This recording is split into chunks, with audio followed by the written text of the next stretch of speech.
So this recipe is a great way to use up your leftover cooked potatoes.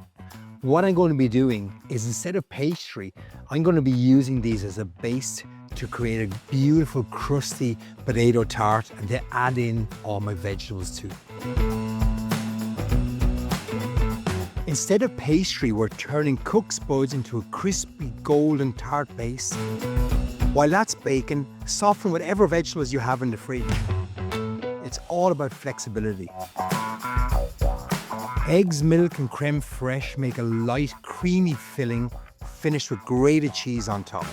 Bake until just set, scatter over fresh herbs, and you've got a gorgeous dish made with food you basically have at home.